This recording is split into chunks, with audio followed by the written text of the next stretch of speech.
টানা ষষ্ঠ বিশ্বকাপেও অধরা রয়ে গেল হেক্সার স্বপ্ন। 2026 বিশ্বকাপের শেষ 16 থেকে বিদায় নেওয়ার পর ব্রাজিল জুড়ে হতাশা নেমে এসেছে। সামাজিক যোগাযোগ মাধ্যম ভিত্তিক এক জরিপে উঠে এসেছে চমক দেওয়ার মতো তথ্য।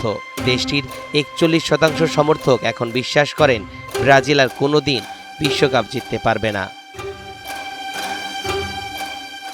অরবিট ডেটা সায়েন্স পরিচালিত জরিপে এক্স, ইনস্টাগ্রাম ও টিকটকে 20 এপ্রিল থেকে 6 জুলাইয়ের মধ্যে প্রকাশিত 7,855টি উন্মুক্ত পোস্ট বিশ্লেষণ করে এই জরিপ দেওয়া হয়। এর বেশিরভাগই করা হয়েছে নরওয়ের বিপক্ষে 2-1 গোলের ব্যবধানে হারের পর। সেন্সিটিভিটি আমার নাই, আছে হোয়াইট প্লাস প্রো সেন্সিটিভ। দাঁতের সেন্সিটিভিটি ভুলে খান মন খুলে। যে ম্যাচে বিশ্বকাপের শেষ 16 থেকে বিদায় নেয় ব্রাজিল। জরিপে দেখা গেছে জাতীয় দলের ভবিষ্যৎ নিয়ে আলোচনায় নেতিবাচক মনোভাবই প্রাধান্য পেয়েছে। মোট 54% পোস্টে হতাশা প্রকাশ করেছেন। অন্যদিকে 46% সমর্থক বিশ্বাস করেন আগামী বিশ্বকাপ চক্রে ব্রাজিল আবার ঘুরে দাঁড়াবে। সবচেয়ে হতাশ সমর্থকদের মধ্যে 41% ব্রাজিল ভক্ত বিশ্বাস করেন আর কখনোই বিশ্বকাপ জিতবে না ব্রাজিল। এছাড়া 13% বলছে জীবনদশায় তারা হয়তো ব্রাজিলের ষষ্ঠ বিশ্বকাপ শিরোপা দেখে যেতে পারবেন না।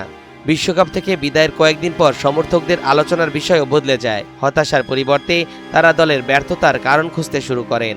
মোট 12% পোস্টের প্রত্যাশার তুলনায় দুর্বল পারফরমেন্সকেই দায়ী করেছে, আর 5% পোস্টে খেলোয়াড়দের মধ্যে সমন্বয়ের অভাবের কথা উল্লেখ করেছে। নরওয়ের বিপক্ষে টাইব্রেকারে ভিনিসিয়াস জুনিয়রকে পেনাল্টি শুটের তালিকায় না রাখার সিদ্ধান্ত ব্যাপক আলোচনার জন্ম দিয়েছে। তবে হতাশার মধ্যে ভবিষ্যৎ নিয়ে আশাবাদী সমর্থকদের সংখ্যাও একেবারে কম নয়। জরিপে দেখা গেছে অনেকেই বলছেন 2030 বিশ্বকাপকে সামনে রেখে দল গুছিয়ে নেবে ব্রাজিল।